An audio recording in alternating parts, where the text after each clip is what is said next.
Tapaka nitetezana ao ampilao manakara, nirodana ny maraina teo nitetezana eo ampilao manakara, ny camion any orinasa sinoa izay manamboatra lalana mitatitra vato ity nandalo teto ity ka tratra ny firodanana. Mitondra lanja mihoatra ny 5 tonne ilay camion ka mety tsy zakany ilay tetezana. Eo koa ny mety ho fahanterany fotodrafitrasa no nahatonga an'izy ity nirodana. Ho lazaintsika moa ny hafa izay ankoatran'izay sy ireo rehetra izay tokony ho lazaina, famelohan'izany aloha dia mbola toy ny mahazatra ary efa fantatranareo. Azadino ny miabone ny chaîne-natsika, azadino ihany koa ny manao j'aime ny vidéo, noho ny farany dia aza adinona ny mametraka ny komantera.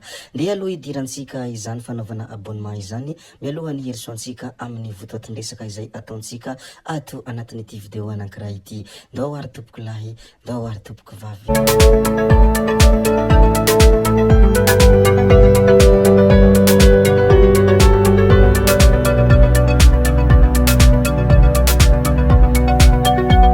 Atoliara ngamba no hanombohantsika azy ato anatin'ity vidéo anankiray ity. Notolorana maripakasitrahana omaly ireo miaramila miasa ao amin'ny sampandraharaha misahana ny fahasalamana eo anivon'ny Tafika, izay tarihiny médecin colonel Moramanana Jean Alexandre noho ny asa sosialy vitan'izy ireo. Famorana fahobe fitsaboana sy fanalana nify maimaimpona tao anatin'ny commune 5 ao anatin'ny distrikany Toliara faharoa. Zay moa ny zavanisy tany Atoliara ndeha risika hiditra kely ny tranga izay niseho tany Ambohijanaka. Zazakely nipoahany batterie, zazakely iray rotona sy tapany no naratra ny tarehiny sy ny tanany fa nipoahany batterie ny findainy alakamisy hariva lasa teo tany Ambohijanaka moa izany tranga izany. Raha ny loha ranom-baovao dia nilalao ity zaza ity, ny reniny mo sahirana ny karakara sakafo hariva ka tsy nahita ny nilalaovany ity zaza ity ny finday any reniny, no sady noravaravainy ka voavantany ny bata ny lasopy ny reniny dia nalatsaky ilay zaza tanaty afony charbon batterie ka nipoka avy atrany. Izany mo ny tranga izay nisy tany Ambohijanaka ny alakamisy hariva lasa teo ny mikasika an'ilay zazakely nipoahany batterie. Koa satria voalazantsika ny resaka tranga izay niseho tany Ambohijanaka iny, ndeha resika hiresaka kely ny resaka lozam-pifamoivoizana. Nisy aksidany androany teny amin'ny lalam-baovao Tsarasotra, lalana mandeha Ivato aéroport. Raha araka ny loharanom-baovao dia 4x4 nandeha mafy loatra fa malalaka hono ny lalana no nahatonga an'ity loza ity. Olona iray no voalaza fa maty sur place, ny ambiny toa hoe torana tsy nahatsiaro tena. Izany moa ny vaovao mampalahelo tany amin'ny lalam-baovao Tsarasokatra, lalana mandeha Ivato aéroport, ny mikasika ny lozam-pifamoivoizana izay nahafatisana olona anankiray. Ndeha resika hilaza ny zavatra manaraka indray izay tokony ho fantatra sy ireo rehetra izay tokony ampahafantarina. Anisany zavatra malaza sy mahoraka ao anatin'ny tambanjotra antserasera amin'izao fotoana izao mo resaka Tony Perquin, ary maro raha teo ireo mpanara-baovao sy ireo mpanao gazety maneho ny hevitra ny mikasika an'ity Tony Perquin ity. Hoy fomba filazany ireo olona be dia be mikasika an'ity Tony Perquin ity. Mazava izany zao fa resaka politika no nisamborana sy nanenjehany fitsarana any Tony Perquin, hoy izy ireo raha maneho ny hevitra mikasika an'ity raha ity. Resaka varlo no nanenjehana azy, raha ny resaka ilay varlo voalaza fa avy any Mahajanga nentina nankany Toliara i Tony Perquin, ny aloha keliny nisokafa ny fametrahana antota-taratasy filatsakofidina amin'ny fifidianana kominaly dia voaantsona tafamitorana teny amin'ny mpitandro ny filaminana. Arak'izany moa dia nosamborina izy fa tsy tratra. Tamin'ny fotoana niakarany raharaha teny amin'ny fitsarana dia nilanja sorabaventy nanolona ny fitsarana ireo olona prositeny sy ny firaisankina ao Toliara, ka tsy raikitra ny androneo ilay fampakarana ny raharaha. Tonga tao antranony ireo mpitandro filaminana Emoreg ny sambotra azy fa tsy tratra tao intsony i Tony Perquin. Anisany nanetra ny maro anefa dia nanao fanambarana fa hiaradia amin'ny fitondrana indray izy.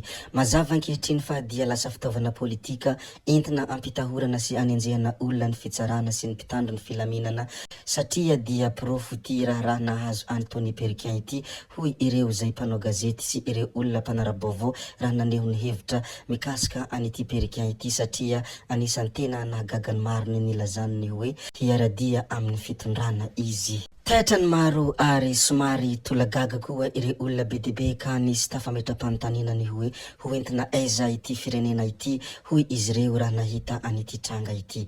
Ndeha ary isika hiresaka zavatra hafa indray satria voalazantsika mony mikasika an'iny Tony Perquin iny.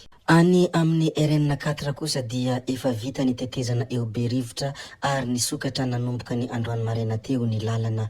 Ity sary hitantsika ity moa izany tetezana izany tena anisan'ny tsara sy vita soa ity tetezana ity any amin'ny RN4 ary efa vita izy ity koa dia efa nisokatra ihany koa. Voalazantsika ihany koa moa ny resaka tetezana iny ndeha ary isika hiresaka kely ny mikasika ny kolotsaina sy ny fanandratana izany. Fanandratana ny kolotsaina bara naseho ansehatra ny bilo nandritra ny hetsika ara-kolotsaina lohataona taom-baovon'i Madagasikara. Ireo mpianatra zanaky ny fagitra Ihorombe mandranto fianarana ao amin'ny Universitény Antananarivo no nanatontosa izany.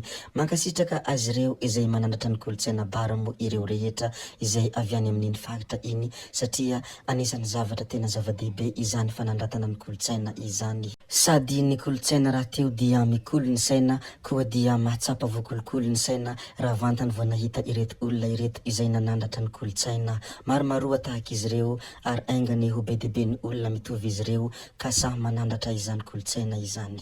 Fa ity andriambavilanitra anankiray ity dia nandefa hafatra sy hanatranatra ho an'ny vehivavy namany sy ho an'ny ireo vehivavy izay toa azy.